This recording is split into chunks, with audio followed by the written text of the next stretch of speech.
तो भक्तों, मेहंदीपुर बालाजी महाराज के बारे में तो आप सभी जानते होंगे। कहते हैं कि मेहंदीपुर बालाजी महाराज यहाँ स्वयं प्रकट हुए थे। स्वयं बालाजी महाराज प्रेतराज सरकार और कोतवाल कप्तान भैरव बाबा के साथ में स्वयं बालाजी महाराज प्रकट हुए थे। स्वयं बालाजी महाराज ने रात्रि के समय स्वप्न में अपने पुजारी को, अपने भोपे को दर्शन दिए और कहा कि आप मेरी सेवा करिए, मैं आपसे मेरी सेवा करवाना चाहता हूँ। आपको इच्छा अनुसार फल मिलेगा, आपके सारे कार्य सफल मैं स्वयं कर दूंगा। जब पंडित रात्रि के समय पुजारी बालाजी महाराज का एक रात्रि में नहीं समझा और गांव वालों को ये बात बताई, तब दूसरी रात को फिर बालाजी महाराज ने पूरी बात उनको बताई और दर्शन दिए।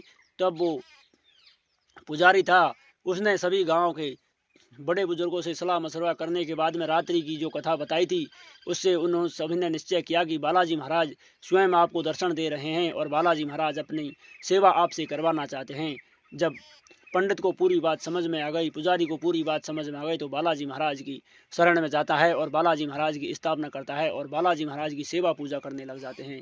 कहते हैं मेहंदीपुर में इतनी शक्ति है, मेहंदीपुर के बालाजी महाराज भगत के सारे संकट दूर कर देते हैं। यदि कोई अपने मन में दृढ़ विश्वास और आस्था रखकर बालाजी महाराज को मानता है, मेहंदीपुर जाता है, तो बालाजी महाराज उसके सारे कार्य सफल कर देते हैं, सारे संकट दूर कर देते हैं।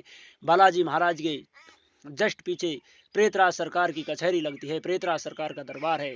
यदि आप बालाजी महाराज को मानते हो, मेहंदीपुर जाते हो, तो प्रेतराज सरकार के दर्शन जरूर करना। कहते हैं प्रेत बालाजी महाराज के जितने भी कार्य है वो प्रेतराज सरकार ही करते हैं।